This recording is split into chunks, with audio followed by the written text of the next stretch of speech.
안녕하십니까. 청년TV 이진섭입니다. 오늘도 찾아주셔서 너무 감사드립니다. 오늘은 직장 내 괴롭힘에 대해서 신고된 사례를 살펴보겠습니다.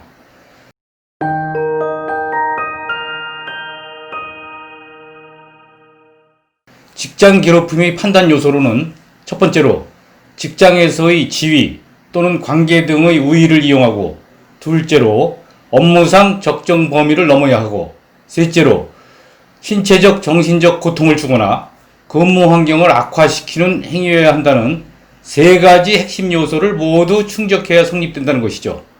인정사례 첫 번째는요, 육아휴직 후에 복직한 직원에게 육아휴직 전에 담당하던 창구 수신 업무가 아닌 창구 안내 및 총무 보조 업무를 주고 직원을 퇴출시키기 위한 따돌림을 지시하셨습니다.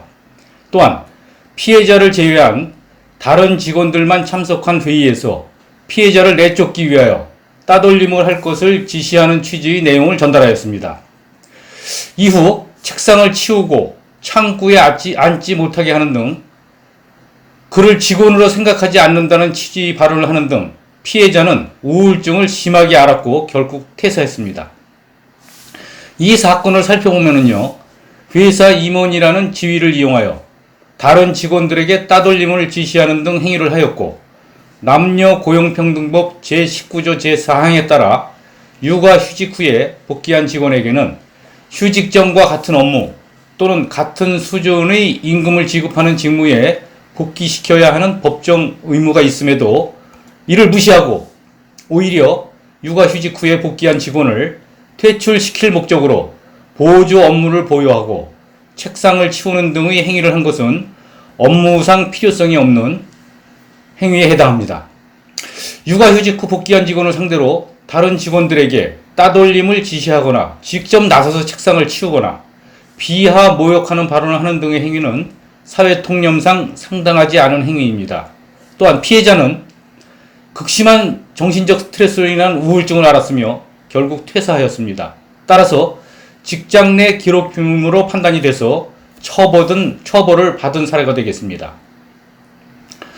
두 번째 인정 사례는요, 가해자인 선배가 피해자에게 술자리를 마련하지 않으면 인사상 불이익을 주겠다고 반복하여 말한 사건으로 술자리를 만들어라, 아직도 날짜를 못 잡았느냐, 사유서를 써와라, 성과급의 30%는 선배를 접대하는 것이다 라는 등 반복적으로 술자리를 갖자는 발언을 하고 심할서 사유서를 쓰게 한 사건입니다.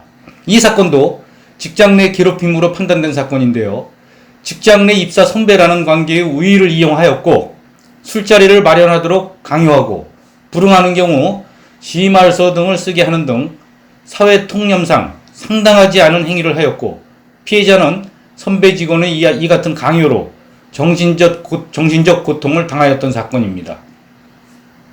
세 번째 사례는요, 회장이 운전기사에게 마음에 들지 않는다며 지속적으로 폭언, 욕설을 하고 때로는 운전 중인 운전기사의 머리를 뒤에서 가격하며 마구 때리기도 하였습니다.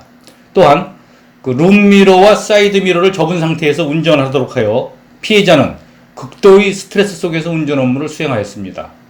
이 사건은 회장이라는 사용자로서의 직위를 이용하여 지속적인 폭언, 욕설, 머리를 폭행하는 등 사회통념상 상당하지 않은 행위를 하였으며, 룸미러와 사이드미러를 접은 상태에서 운전하도록 한 행위 역시 피해자가 안전하게 업무를 수행하는 것을 방해한 것으로서 사회통념상 상당하지 않은 행위에 해당합니다.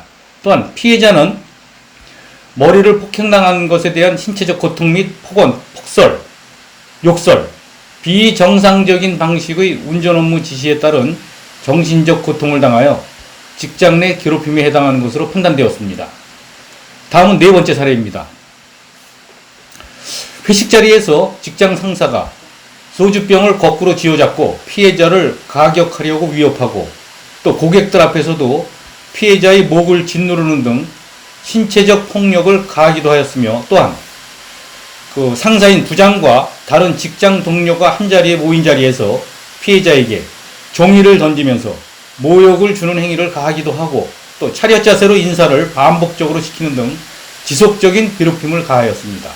이 사건은 상사라는 지위를 이용해서 회식 자리에서 피해자에게 소주병으로 가격을 하려고 위협하였고, 또 목을 짓누른 등의 폭행을 하여 사회 통념상 상당하지 않은 행위를 하였고, 다른 임직원이 있는 자리에서 공개적으로 모욕을 주는 행위를 한 것도 사회 통념상 상당하지 않은 행위에 해당합니다.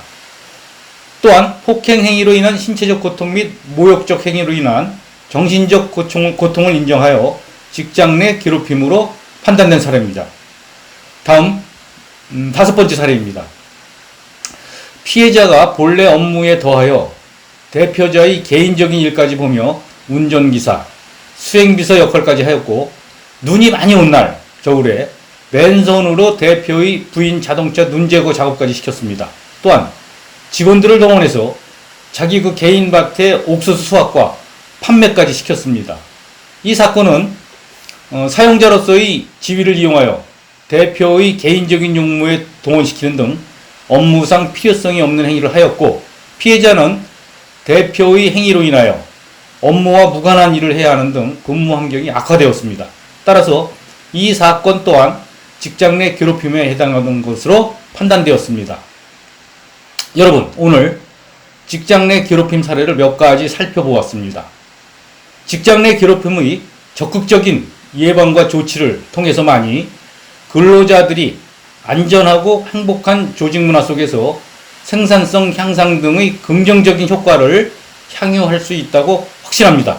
여러분, 다 같이 노력합시다. 감사합니다.